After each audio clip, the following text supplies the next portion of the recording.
tonight, making ready for the runoff.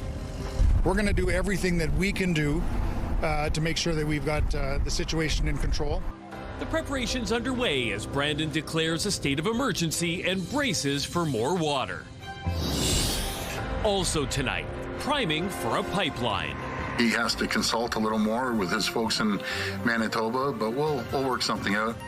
What we know about a newly proposed east-west pipeline which could run directly through Winnipeg. Plus, the Justice Minister and our Premier to stand up and see what's really going on within the system. Family members demand answers following the death of a 25-year-old woman at the Winnipeg Remand Center. CTV News. Live from downtown Winnipeg with Marilee Caruso. The second largest city in Manitoba has declared a state of emergency. Good evening. Thank you for joining us. I'm John Hendricks. Marilee is away. Brandon City Council unanimously voted yes to the declaration due to rising levels on the Assiniboine River.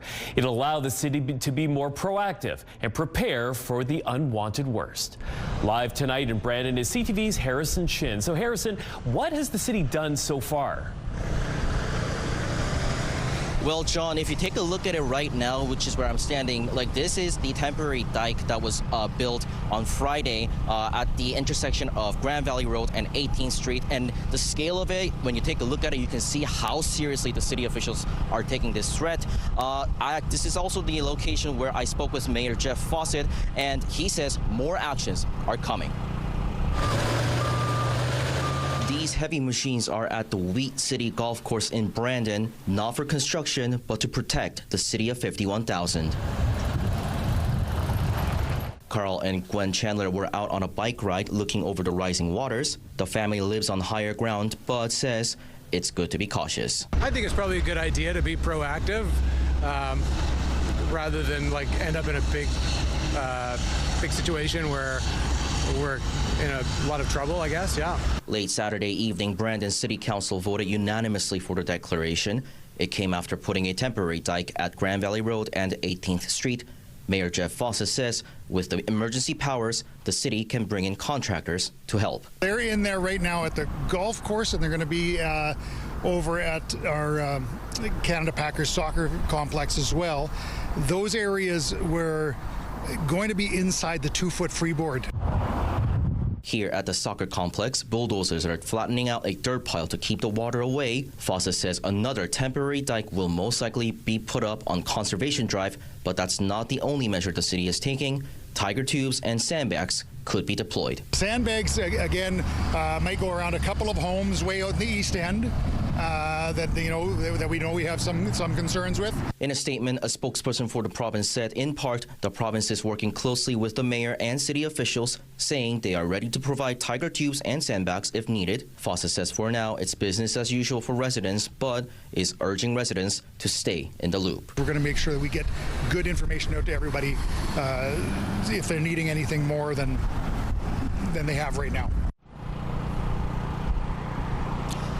Now, Mayor Jeff Fawcett also mentioned that because the forecast and weather changes every day, the city officials are going to take it, day by day. And if the topping up more soils on the dikes are needed, they are going to do that. We actually also just heard from the city of Brandon's flood update. It looks like sandbagging operations are underway in some locations. John. Harrison, do we have a sense for what the peak levels and what's going to be the forecast going forward? Yeah, John, so the water level is actually at 358 meters as of 2:05 p.m. today.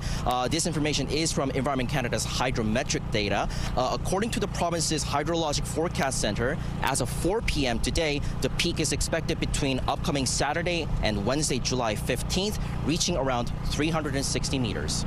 All right, thanks, Harrison. Meantime, the town of Manitoba has declared a state of local emergency, with water there expected to peak any day now.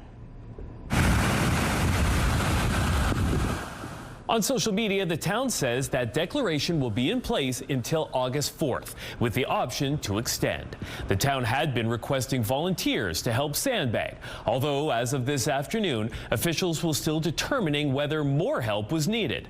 Sioux Valley Dakota Nation, west of Brandon, also declared a state of emergency, adding to a growing list of some 4 dozen communities who have done the same. The federal government has answered the province's call for assistance. In a statement, the federal minister of emergency management, Eleanor Olszewski, says that help will include a small team from the Canadian Armed Forces. They'll help with planning, assessment, and coordination for the flood response, as well as logistics and transportation. Her department has also mobilized Team Rubicon Canada for humanitarian relief and is offering assistance in finding equipment such as pumps and recovery kits. And folks who have been stuck in Duck Mountain Provincial Park were given an opportunity to leave Saturday.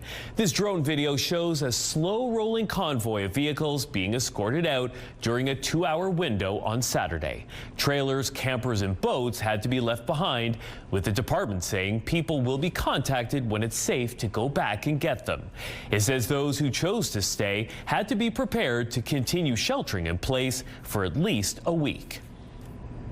Nearly a month after heavy rains drenched farmers' fields and sent water cascading into homes, an MLA north of Winnipeg says more needs to be done to prevent flooded fields in the future.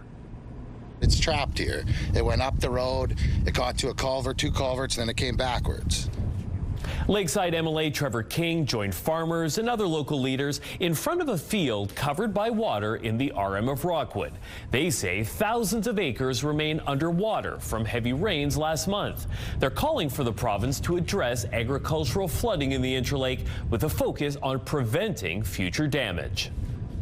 What we're seeing here is years and years of neglect to drainage systems and infrastructure, maintenance that needs to be done that could alleviate a lot of these issues.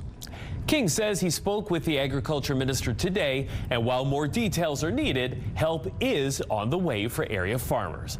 Parts of the RM of Rockwood received more than 250 millimeters of rain during June's storm events. And destructive weather continued to rear its head on parts of the province over the weekend. Now take a look at these photos that were sent in to us from folks out in Boissevain who were battered by nearly golf ball-sized hail over the weekend. Photos show near whiteout conditions at one point, and then the aftermath with vehicles damaged and tree branches down.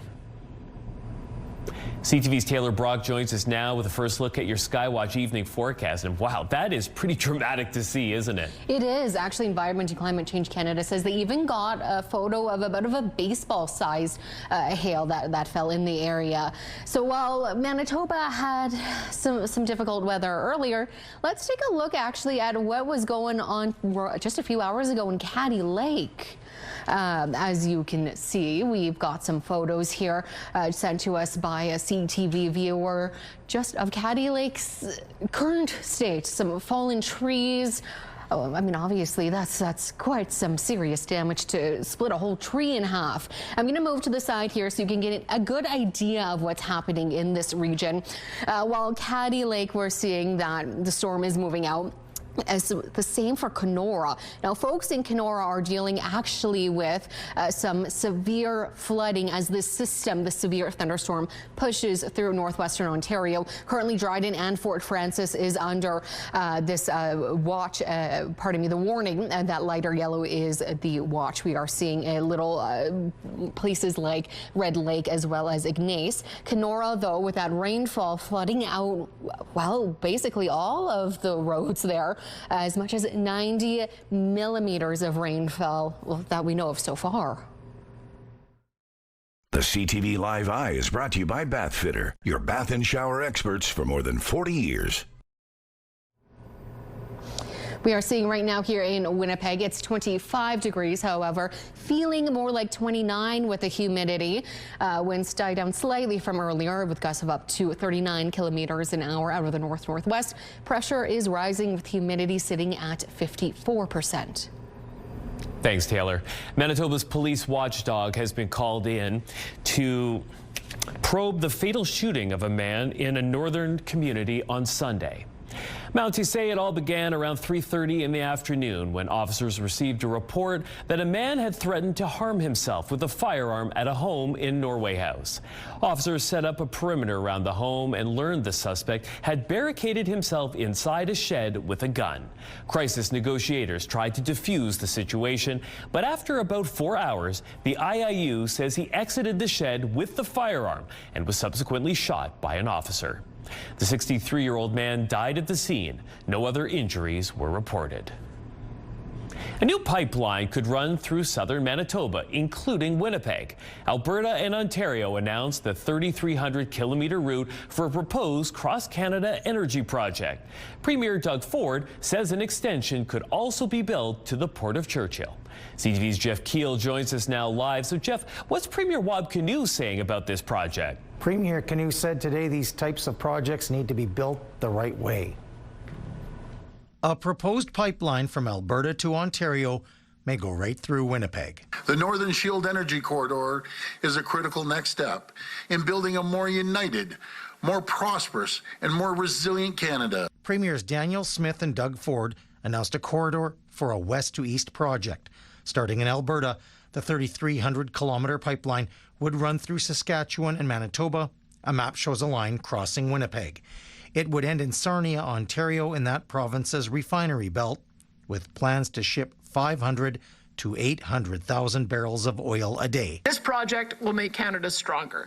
By connecting Alberta's energy with Canadian refineries and European markets, we can create jobs, grow our economy. Premier Ford suggests Manitoba would benefit from the project. He says an extension could be built north to the Port of Churchill. We'll work something out, and I'm 100% behind putting a pipeline up to Churchill and getting an icebreaker and start delivering it around the world. This comes after Alberta, Ontario, and Saskatchewan inked a memorandum of understanding last year. Manitoba Premier Wab Kinew did not sign on. In a statement Monday, Kinew says major nation-building projects need to be built in the right way. That's why we're continuing to work directly with northern communities, Indigenous nations, and the Manitoba Crown Indigenous Corporation as we advance discussions around Churchill's future. Those conversations will continue because lasting economic development is built in partnership. And there could be resistance from environmental groups over how a pipeline could impact climate change. We're seeing the effects of this, obviously in Manitoba in terms of flooding and last year's fires, but also all over the world with Europe's heat wave. A spokesperson for Arctic Gateway Group, which owns and operates the port, says they're committed to working with provincial and federal leaders to diversify trade through the Port of Churchill to get more Western Canadian resources to world markets all year long. So, Jeff, now that a pipeline route is done, what's next for the project? Feasibility study is being done, and that's expected to be complete by the end of the year to figure out costs and timelines. And Premier Ford says they've launched consultations with Indigenous communities in his province. All right, thanks, Jeff. The family of a 25-year-old woman who died in custody is speaking out tonight. Kiana Everett was found unresponsive in a Winnipeg Remand Center cell last week and died in hospital shortly after. CTV's Daniel Helmerson reports. A group of around 40 people gathered outside the Winnipeg Remand Center Monday afternoon to honor 25-year-old Kiana Everett 1 week after she was found unresponsive in a cell inside the building. She was in a cambered room, to my understanding, vomited and choked, was non-responsive for 30 minutes. Everett's father, Norman Lajemodier, says she was rushed to hospital but taken off life support on July 1st. Hospital said she was brain dead, that the machines wouldn't keep her alive, and there wasn't much hope. Lajemodier says his daughter struggled with addiction and was locked up on theft charges, and now he and others want to know why and how Everett died in custody. It doesn't matter what walk of life you come from. You should feel safe when being watched. I don't want to speculate and I don't want to point fingers, but we do need to be heard. Everett's death is the third tied to the Remand Center in the past year. A 25-year-old man died while in custody on March 25th, and a 39-year-old man died there last September. It's really sad. It's sad that in 10 months, three lives are now gone. Families left to carry this grief. and walk with it for the rest of their lives. Melissa Robinson from the Assembly of Manitoba Chiefs is backing Lajimodier's demand for answers. Has anyone ever sat down with the women or the men that are coming out and asking them, how was your experience? Because I guarantee you not one of them will say it was good. Justice Minister Matt Weeb's office says the minister would not provide comment on Everett's death as an investigation is underway. Manitoba Justice had announced Friday the Office of the Chief Medical Examiner had been notified, meaning an inquest into Everett's death will happen at a later date. Daniel Halmerson, CTV News, Winnipeg. A couple from Scarborough, Ontario have been charged following a series of distraction jewelry thefts targeting older victims. On July 1st, Winnipeg police say a woman in her 60s was at her home on Berrydale Avenue when a man and a woman arrived in a dark-colored SUV. They approached, putting a necklace on her and hugged her before leaving. The woman later discovered that her own gold chain was gone. Police say the same thing happened to a woman in Selkirk several hours later. But a woman in a Kenaston Boulevard parking lot believed that she was being targeted and was able to get the SUV's license plate. Police tracked the vehicle to Ken Oblick Drive and have arrested a man and a woman aged 26 and 27. Police are reminding you to be cautious when approached by strangers offering jewelry or gifts. Well, here's something to wag your tail over. South Winnipeg has a new dog park. 2, 3. Bridgewater Trails Dog Park is now officially open. The fully fenced off leashed area spans 1 hectare and features dedicated spaces for large and small furry friends. And there's plenty of logs, flat rocks and stumps for good boys and girls to play on. It's no small task to find the funding to make something like this happen. This park is more than a space for dogs to run free. It's a place for neighbors to meet, friendships to grow, and our community to become even stronger.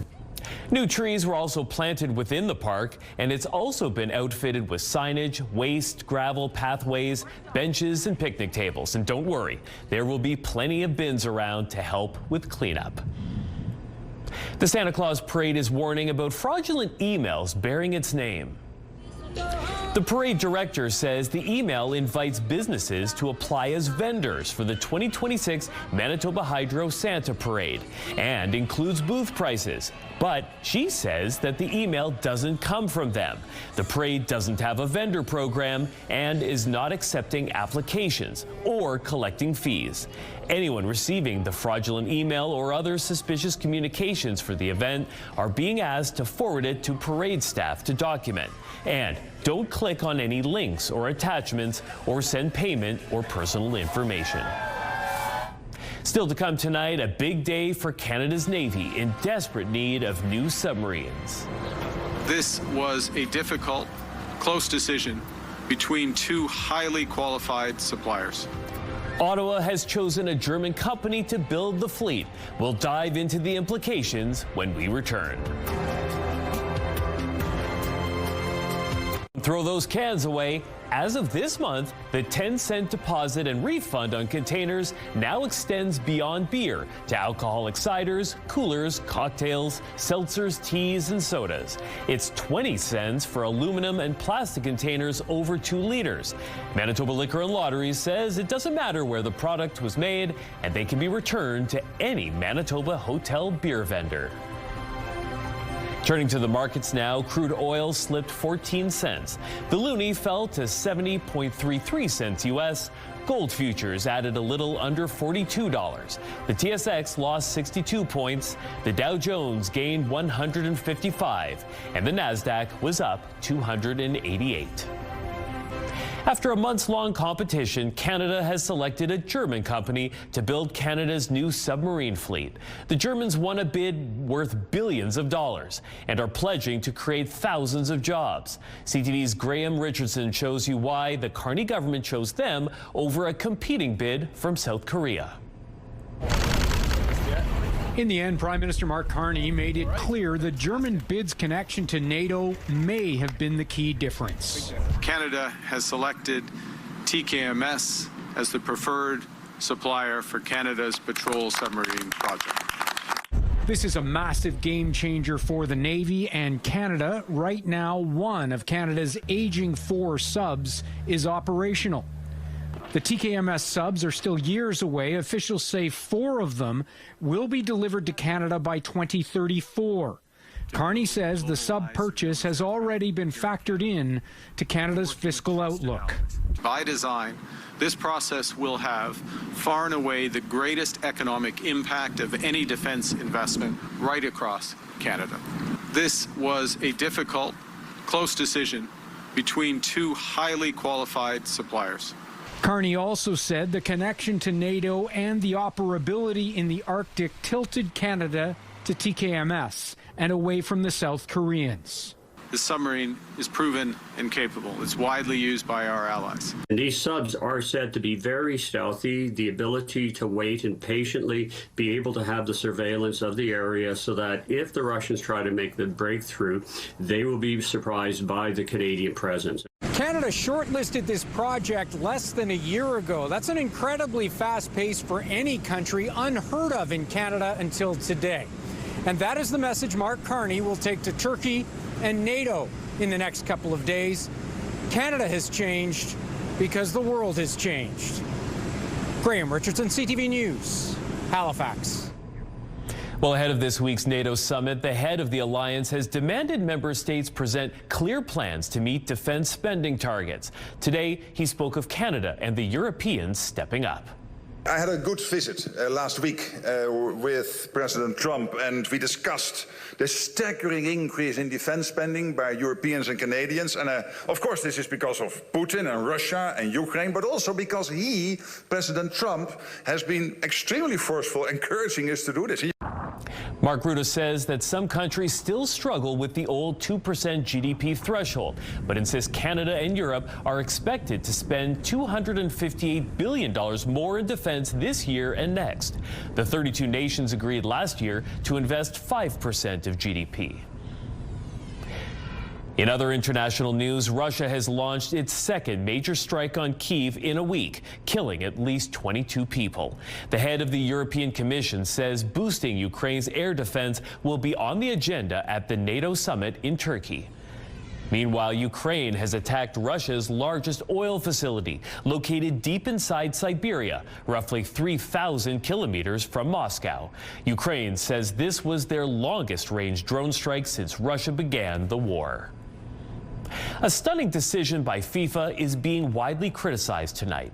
FIFA will let a U.S. star play tonight in the match against Belgium.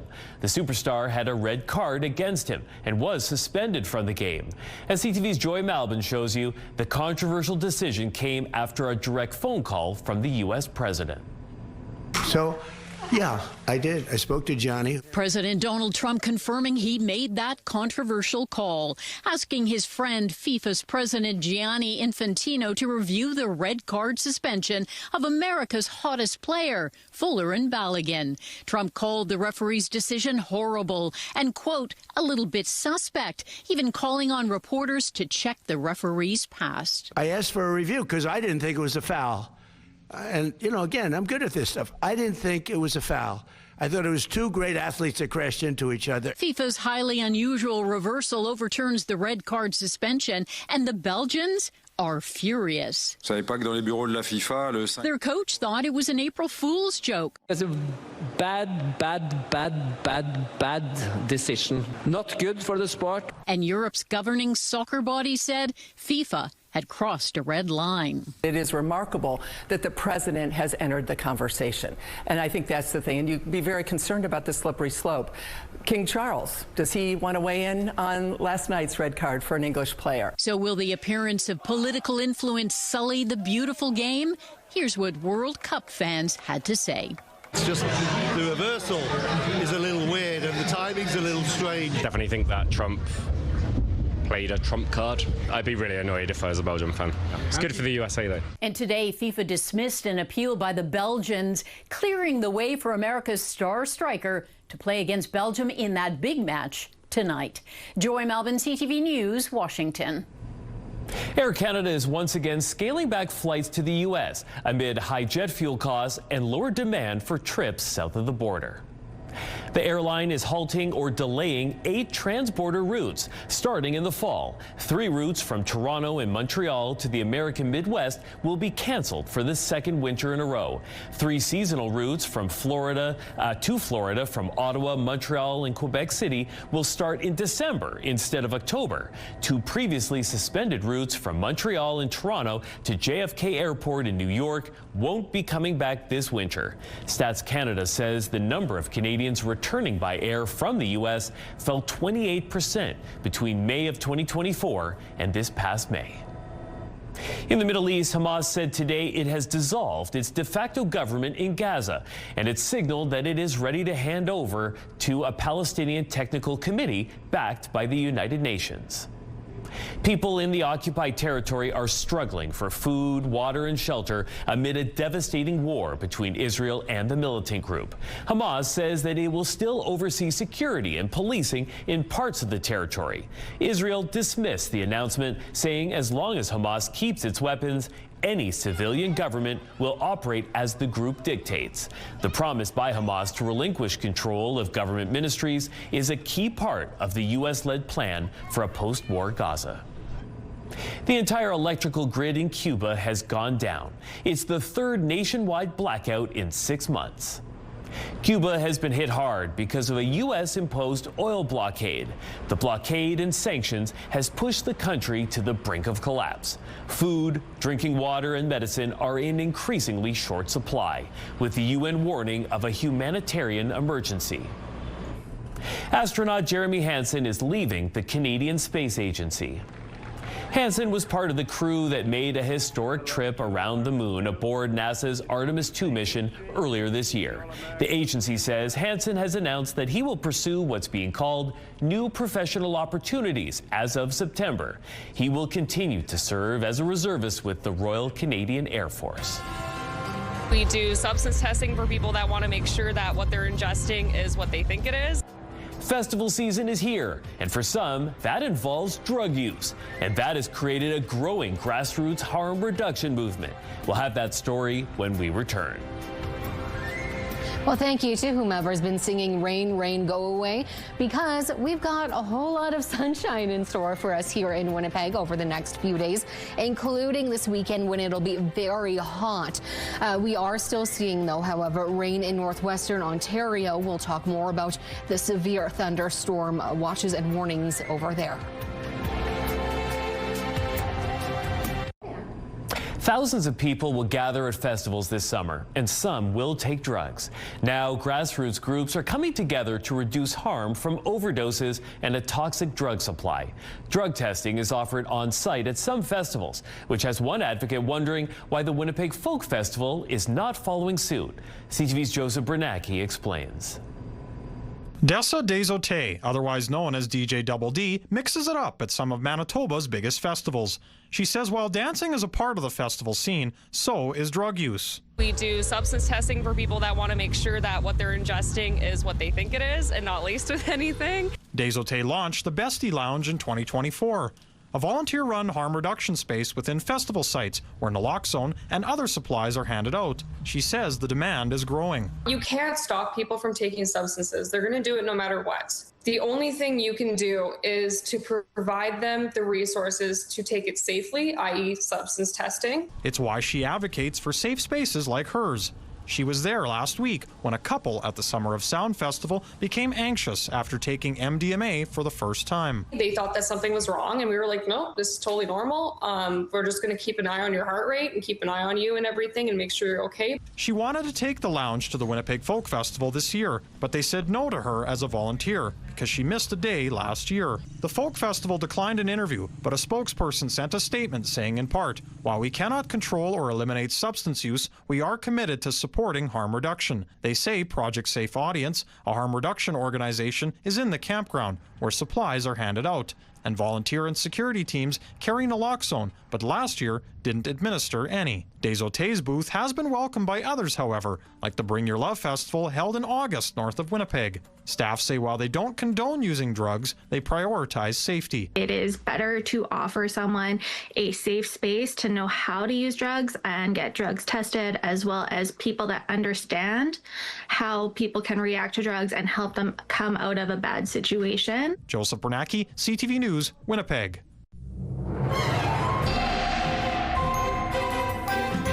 CTV Skywatch weather brought to you by South Beach Casino and Resort. Visit southbeachcasino.ca. CTV's Taylor Brock has your complete Skywatch weather forecast. And Taylor, looks like there's some extreme weather that people need to know about. That's right, John. We have been seeing it actually move out from southeastern Manitoba and into Ontario. That's actually where we're watching the system at this exact moment. We are seeing, while it's a bit cloudier further north, to the south is really where things are happening. I'll move just to the side here for a quick moment so you can see we do not currently have any tornado watches or warnings. That's really kind of been fluctuating as the minute by minute here. We are seeing, though, that severe thunderstorm watch in places like Dryden and Fort Francis as the system moves out of Kenora. Now, if you want a good picture of what's going on with this particular storm, we did actually in Kenora have such a heavy downpour that 90 millimeters of rain fell, 50 of which were just within 1 hour. It's totally flooded out a lot of streets in the area. So use extra caution if you're running, if you are planning on leaving your home, or if you just in general, the town is advising you stay home unless you absolutely have to head out. We are continuing to see air quality advisory northern Manitoba, but as mentioned, this is that very severe storm system moving through Ontario. We are expecting it to, this particular leg of it to push out of the province overnight. And we're also seeing some rain, not just this evening, but overnight as well in northern Manitoba, including Thompson, while things remain quite clear actually for the rest of the province. Now, folks in Kenora will be able to dry off tomorrow. We're going to see this system here push all the way out to some hot temperatures, including here in Winnipeg. We'll chat more about that in a moment. I know you're keeping an eye on this big system in the south. Actually, it's looking like it's just missing us here in Canada. So tomorrow afternoon, we'll keep an eye on it to make sure it doesn't move further north. But at this point, we're really just seeing a mix of sun and cloud throughout the day as that storm, precipitation system moves out of northern Manitoba tomorrow evening. And over the next few days, we are going to be seeing a lot of sunshine and feeling the heat. Tonight in Winnipeg, 14 degrees is the expected low with a clear sky. Right now, we do have some strong wind gusts of up to 50 kilometers an hour out of the northwest. That will die down overnight. Tomorrow morning, mix of sun and cloud with 16 degrees, reaching a high of 24 with some increasing cloudiness tomorrow. However, we can certainly expect temperatures to feel much hotter with that humidity. Taking a look over across the province, as mentioned, that rain overnight with a chance of thunderstorms in northern Manitoba, making way for a mix of sun and cloud tomorrow. 24 degrees as the expected high tomorrow in the Pas, with a chance of heavy rain, even possibly thunderstorm with fog tonight along the southern portion of Manitoba, including in Brandon. Tomorrow, high of 26 with some heavy rainfall.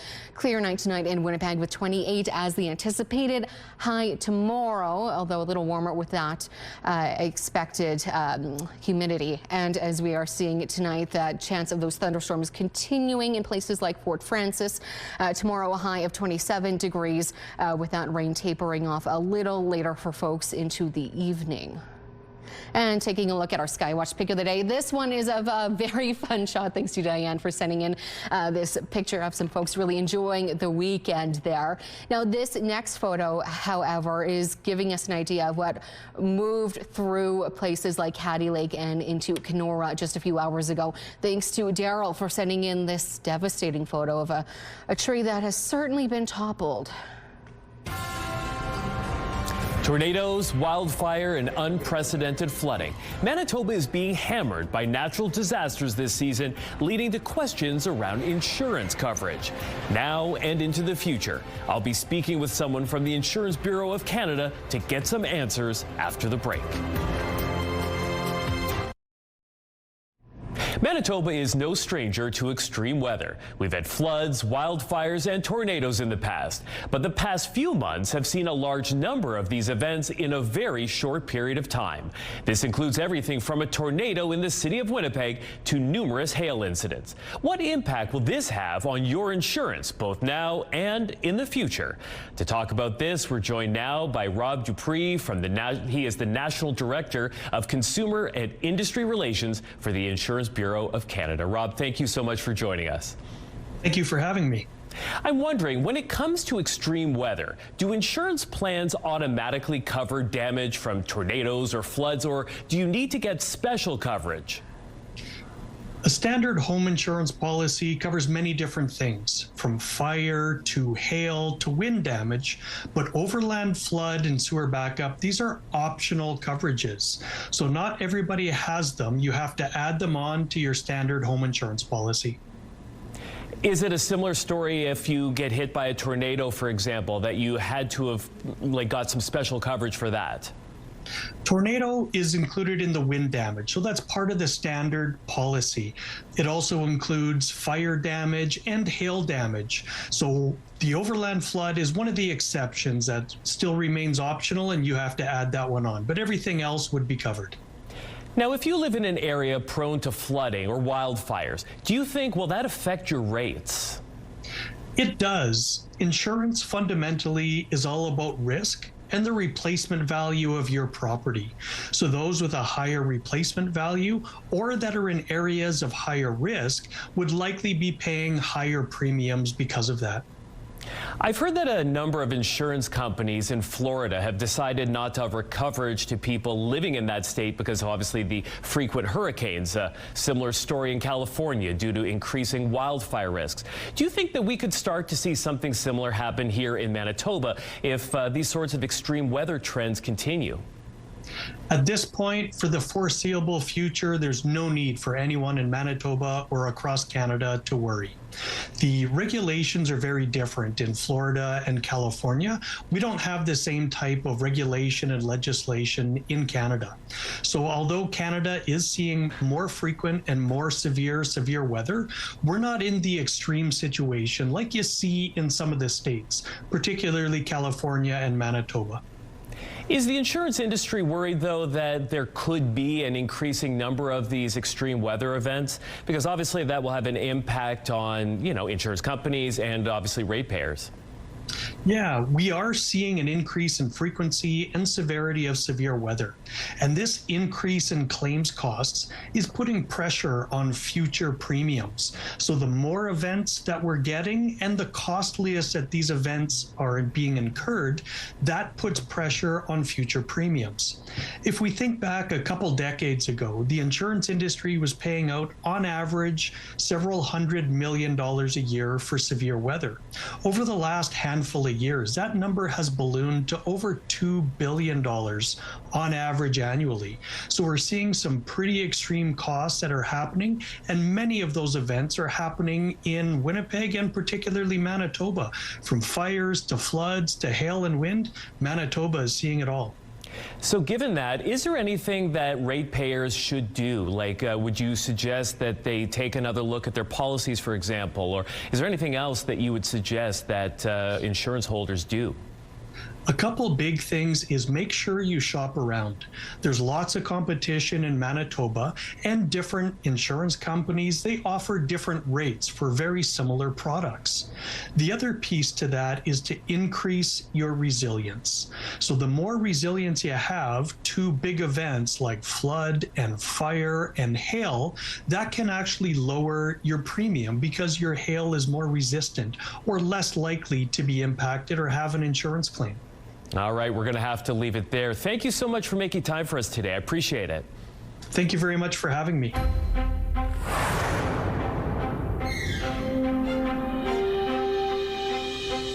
A new study reveals blueberries may help prevent diseases caused by metabolic syndrome. 1 in 5 Canadians are affected by metabolic syndrome, which is a combination of medical disorders that increase the risk of heart disease, cancer, and diabetes. But University of Maine researchers have found when obese lab rats ate the equivalent of 2 cups of wild blueberries a day, they had significant health changes. The antioxidants in blueberries help decrease inflammation in the blood vessels, improving their blood flow and lowering blood pressure. Experts say it is best to eat blueberries raw, as they may lose some potency if baked into pies or muffins. Finally, an anti-inflammatory diet may lower dementia risk, even in people with early signs of Alzheimer's. Now, that's according to a new study published in the journal JAMA Network Open. It followed more than 1,800 adults aged 60 and over in Sweden who did not have dementia. After 15 years, researchers found that those whose diets had lower inflammatory potential were less likely to develop dementia, and that even held in people who had a higher biological risk. Experts say anti-inflammatory diets typically include more vegetables, legumes, whole grains, nuts, and fruit, and less processed foods and red meat. Medical Watch is brought to you by Manukin Koster Denture Clinic. A meal and drinks with a side of local history, which Winnipeg neighborhood is offering guided restaurant tours starting this week. That's next in Spotlight.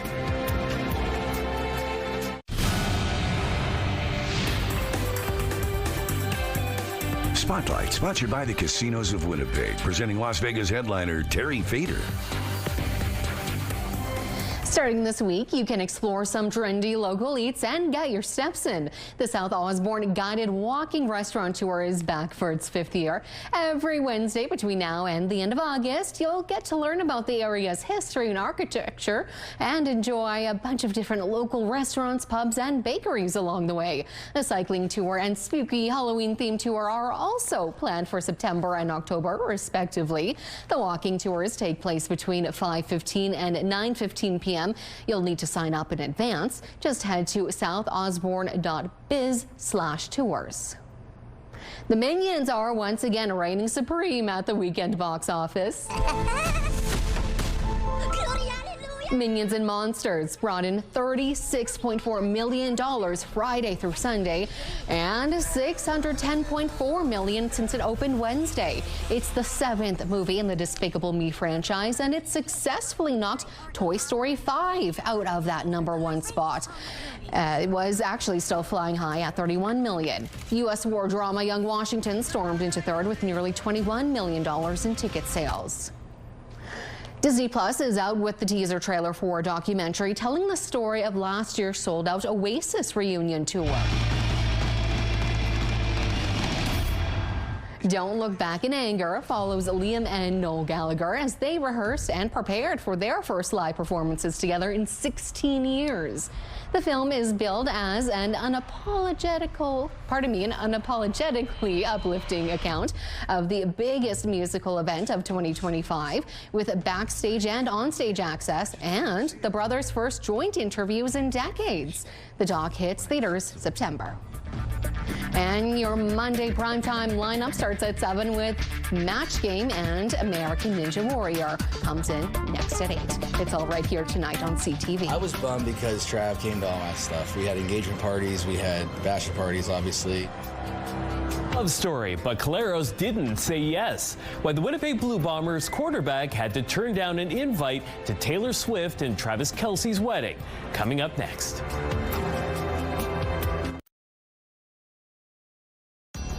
Women's clothing provided by RW & Company. Salon services provided by S&T Spa Salon.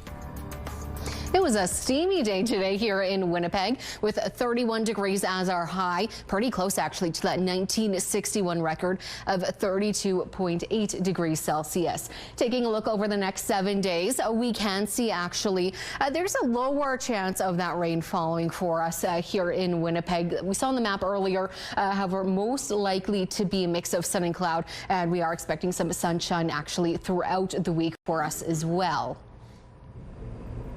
It's always disappointing if you have to miss a friend's wedding because of work commitments, but it stings even more when that friend is Travis Kelce, and he's marrying one of the biggest stars on earth, Taylor Swift. But Zach Caleros had a lighthearted message for the couple. I told him that. I talked to them the other day. They were taking a walk together. I'm like, you guys could have looked at the damn schedule. Winnipeg Blue Bomber quarterback had to skip the New York City nuptials due to being on the road in Hamilton for Sunday's game against the Ticats. But he even had his own team say something about it, with the Bombers playfully tweeting the headline, "Bombshell, groomsman skips wedding of the century." Caleros shared in the disappointment, explaining why RSVPing no was not something he wanted to do either. I was bummed because Trav came to all my stuff. We had engagement parties, we had bachelor parties, obviously, and our wedding up here. Yeah, so that makes it tough. But you can speak to any pro football player. Part of this deal is you miss events like that. It just kind of is what it is. It's not a normal job where you can take a couple days off and make up your work kind of on the fly. You got to play a game, right? So that's always been tough, is missing friends' weddings, families' weddings, family events, that kind of stuff. It's never easy, for sure.